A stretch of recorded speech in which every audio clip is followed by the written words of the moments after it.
സമാധാനവും സർവ്വനന്മയും. നിങ്ങൾ കേട്ടുകൊണ്ടിരിക്കുന്നത് സായം പോഡ്കാസ്റ്റ് സീരീസിലെ ഒരു എപ്പിസോഡ്. ഞാൻ കപ്പുച്ചൻ സന്യാസ വൈദികനായ ജയന്ത് മേരി ചെറിയാൻ. ഇന്നലെ നമ്മൾ കണ്ടതുപോലെ എല്ലാവർക്കുമായി ബലിയർപ്പിച്ച ആദ്യജാതനാണ് ക്രിസ്തു. അനുജാതരായ നമ്മളിൽ നിന്നെല്ലാം അതിനാൽ ഈ ജീവിത ബലിയുടെ അനുഷ്ഠാനം അവൻ ആവശ്യപ്പെടുന്നുണ്ട്. നമ്മൾ അങ്ങനെയാണ് ഈ ആദ്യജാതനായ ക്രിസ്തുവിനെ പോലെ ആയിത്തീരുന്നതും. കൊളോസ്യർ 1:24. ഇന്ന് മലാക്കി 3 നമ്മുടെ ഈ പൗരോഹിത്യ ഭാവത്തിൻ്റെ ശുദ്ധീകരണം നാഥൻ വിളിച്ചു പറയുന്നുണ്ട്. അലക്കുകാരൻ്റെ കാരം പോലെ അവൻ നമ്മുടെ പുരോഹിത ഭാവങ്ങളെ ശുദ്ധിയാക്കാൻ വരുന്നു. ജ്ഞാനസ്നാനവേളയിൽ ക്രിസ്തുവിനോടൊപ്പം നമ്മൾ പുരോഹിതരായി തീർന്നതിൻ്റെ ശുദ്ധീകരണമാണിത്. മലാക്കി എൻ്റെ ദൂതനെന്നാണ് അർത്ഥം. അത്യാസന്നമായ മനുഷ്യാവതാരത്തിനുള്ള ഒരുക്കമായി ദീർഘമൗനത്തിൻ്റെ മുദ്ര ചാർത്തുന്ന പ്രവാചക ഗ്രന്ഥം. ക്രിസ്തു തന്നെയാണ് ഈ ദൂതൻ, ഈ സുവിശേഷം, ഉടമ്പടിയുടെ വിചാരിപ്പുകാരൻ, the messenger of the covenant. നീതിയും വിശുദ്ധിയും കർത്താവ് അതിനാൽ നമ്മളിൽ നിന്ന് ആവശ്യപ്പെടുകയാണ്, ഉടമ്പടിയുടെ വ്യവസ്ഥകളെന്ന പോലെ. ഈ ദൂതൻ്റെ ആഹ്വാനവും അത് തന്നെയാണ്. സുവിശേഷം നമ്മളിൽ നിന്ന് ജീവിത പരിണാമങ്ങൾ ആവശ്യപ്പെടുന്നുവെന്ന് കഴിഞ്ഞ ദിവസങ്ങളിൽ നാം കണ്ടുവരികയാണല്ലോ. ഇവിടെ ഇനി മേലിൽ വിഘടനങ്ങളോ വിച്ഛേദങ്ങളോ ഇല്ല. എത്ര വീണവരാണെങ്കിലും ദൈവം അത്രമേൽ അവരെ തേടി വരും. കരുണയുടെ വാതിലുകൾ ഒരിക്കലും അടയുന്നില്ല. Portals of mercy never close. കടന്നുപോക്കുകളും വീണ്ടെടുപ്പുകളും ദൈവം എന്നും തുറന്നിടുന്ന ഈ വാതിലുകളിലൂടെ സാധ്യമാവുകയാണ്. കുഞ്ഞാടിൻ്റെ കടന്നുപോകലിൻ്റെ ആ പെസഹ രാവിൽ ഏലിയായ്ക്ക് ഒരു ചഷകം വീഞ്ഞ് മാറ്റിവെക്കുന്നൊരു ആചാരമുണ്ട്. വരാനിരിക്കുന്ന ഏലിയ വന്നു കഴിഞ്ഞു. നാഥൻ പറയുകയായിരുന്നല്ലോ സ്നാപകനെ ചൂണ്ടിക്കാണിച്ചുകൊണ്ട്. ഇനി ഏലിയ ആരെ ചൂണ്ടിക്കാട്ടിയോ അവൻ, രക്ഷയുടെ പൂർണിമ, ക്രിസ്തുവിനെ തേടുക എന്നതാണ് പ്രധാനം.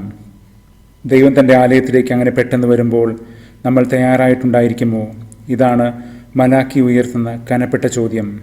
ഇന്ന് സങ്കീർത്തനം 25 ഹൃദയബലികളുടെയും ആത്മനിഷ്ഠയുടെയും ദൈവബോധം ഉണർത്തുന്നുണ്ട്. നെടുവീർപ്പുകളാണതിൽ. ആത്മഗതങ്ങൾ, ഹൃദയഗതങ്ങൾ. അഹന്താപൂർവം സ്വാർത്ഥ തലങ്ങളിൽ ഉയർത്തപ്പെടുന്ന ഒന്നല്ല അത്. വേദനകളും നെഞ്ചുലയ്ക്കുന്ന പിളർപ്പുകളുമെല്ലാം ചേർത്ത് വെച്ചുകൊണ്ടാണ് ഈ ഹൃദയം പ്രാർത്ഥനകൾ ഉയർത്തുന്നത്. അത് വ്യക്തിപരമായ പ്രാർത്ഥന മാത്രമല്ല, ഒരു ജനതയുടെ ആകെ പ്രാർത്ഥനയാണ്. പുറപ്പാടിൻ്റെ വഴിയിൽ ദൈവജനത്തെ വഴി നയിച്ച മേഘത്തൂണ് യഥാർത്ഥത്തിൽ അവരുടെ അധരങ്ങളിൽ നിന്നുയർന്ന പ്രാർത്ഥനയുടെ ചുടുനിശ്വാസങ്ങൾ ചേർന്ന് ഘനപ്പെട്ട മേഘഭാവങ്ങളാണെന്ന് പറയപ്പെടാറുണ്ട്. ദൈവം നമ്മളുടെ പ്രാർത്ഥനയിൽ വിരാജിക്കുകയാണ്. നമ്മുടെ നെടുവീർപ്പുകൾ അവിടെ എണ്ണുന്നു. ദൈവം ഒരുക്കുന്ന പുറപ്പാടിൻ്റെയും വീണ്ടെടുപ്പിൻ്റെയും വഴികളും അങ്ങനെയാണ്. ദൈവം നമ്മെ പഠിപ്പിക്കുന്നൊരു വഴിയാണിത്. അതുകൊണ്ട് തന്നെ ഈ ദൈവപാഠത്തെ ശരിയായി ഗ്രഹിക്കണമെന്നും ഈ വഴിക്കുറി നമ്മെ ഓർമ്മിപ്പിക്കുന്നുണ്ട്. സർവപ്രപഞ്ചത്തെയും സൃഷ്ടിച്ച് പരിപാലിക്കുന്ന ദൈവം, ഗോഡ് ഓഫ് കോസ്മിക് ഗ്രാൻഡിയർ, എൻ്റെ ജീവിത നേർമകളെയും അനന്യതകളെയും വ്യതിരിക്തതയെയും തൊട്ട് സുഖപ്പെടുത്തുന്നുണ്ട്. എന്നിൽ അവൻ ആനന്ദം കണ്ടെത്തുകയും ചെയ്യുന്നു. പ്രാർത്ഥനകൾ രക്ഷാകര സംവിധാനങ്ങളാണ്. രക്ഷാകരമായ അനുഭവങ്ങളായി അവ മാറണം. പ്രാർത്ഥനകൾ ഉയർത്തുന്ന നമ്മൾ എന്തുതരം രക്ഷകനെയാണ് കൺകാണുന്നത് എന്നുകൂടി മനസ്സിലാക്കണം. അവനിലേക്കാണ് പ്രാർത്ഥന ഉയർത്തുന്നതെന്ന് മനസ്സിലാക്കണം. അപ്പോഴാണ് പ്രാർത്ഥനയുടെ ആഴതലങ്ങൾ നമുക്ക് അനുഭവിക്കാനാവുക. പരിശുദ്ധ അമ്മയുടെയും വിശുദ്ധ എലിസബത്തിൻ്റെയും ജീവിതാനുഭവങ്ങളെ ചേർത്ത് വെച്ചുകൊണ്ട് അവർ ദൈവത്തിൻ്റെ ഈ രഹസ്യ വിസ്മയത്തിലേക്ക് തങ്ങളെ തന്നെ തുറന്നു വയ്ക്കുന്നത് കഴിഞ്ഞ ദിവസം നമ്മൾ ശ്രദ്ധിക്കുകയായിരുന്നല്ലോ. മാർപ്പാപ്പയുടെ ധ്യാനഗുരുവായ റോബർട്ടോ പസോളിനിയുടെ ആഗമനകാല ധ്യാനത്തെ കണ്ടുകൊണ്ട് വിസ്മയത്തിൻ്റെ വാതായനം, അത് കരുണയുടെ വാതായനം കടന്നു വന്നവർക്കേ കാണാനാകുന്നുള്ളൂ. Portal of Mercy.